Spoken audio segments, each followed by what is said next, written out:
How does it feel to finally get to share DealerSocket's vision in person with hundreds of independent dealers? Oh, it's amazing. It's been great to be here and see the passion that everyone has for the industry and everything they do for dealers and consumers that want to actually buy cars and go out and do things with their family. So it's great to stand up in front of them and let them know about our vision and what we're doing and how we're doing it and how we really want to help them.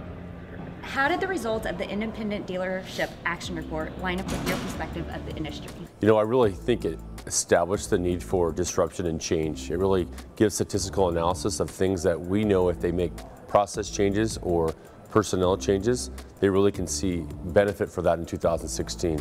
What was the most surprising statistic DealerSocket uncovered? I think really about the need for the independent dealer to really manage their phone ups better and really, establish a fortified process that's going to drive revenue. In the detailed regards to the close rate and the amount of turn for phone ups and also the lack of responsiveness by their sales reps. I think that's the part when they go home, they're going to be like, I've got to make a change today. What do you think is the most often overlooked compliance violation of buy here, pay here dealers today? The documentation of the transaction in the retail installment contract. We review deal jackets regularly, and it is very common to find retail installment contracts that are just not completed correctly. Can you summarize the threats to buy here, pay here profitability? I'll say lack of knowledge, let me put it that way. To have these resources like an Innovate and not take advantage of them. Because compliance, all that stuff is tackled here, so you stay up to date with what's going on. I think ignoring these kinds of resources really affects the profitability. In your presentation, you debunked the misperception that the FTC is out to get dealers.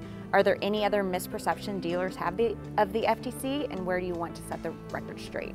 When the FTC brings a law enforcement action against a dealer for advertising practices, we're not necessarily saying it's a really bad dealer. It's just that that dealer engaged in some bad practices that are in violation of the laws and rules and regulations. But we, as individual FTC attorneys, we can't just decide to go after a dealer who's advertising deceptively. What we do is it's vetted all the way up the chain. What made DealerSocket choose AutoStar and FEX as the two independent DMS companies you would acquire? Finance Express was an interesting company that had been built on a great technology platform. They got hampered with some patent infringement lawsuits, and so I had to spend a bunch of money on patent infringement. And so they couldn't invest a lot of money in sales and marketing. And so their product, although it was really, really good from a foundational and structural and architectural perspective, wasn't that great from a marketing and branding perspective. And so we felt like we could take that company and put a bunch of marketing and branding around it. And then we jump over to AutoStar, and AutoStar's got this great sales and marketing organization, great people, great implementers, great technology stack, but probably spend a little bit less money on kind of the new generation of their software. And so we thought that we could take both the FEX system and the platform and the best practice from AutoStar in technology as well as everything across the company, right? From sales to marketing to service and support to implementation. And so both companies really have kind of a yin and yang of best practices that we can kind of compile together and go forward and conquer the industry. So it's been a really cool deal.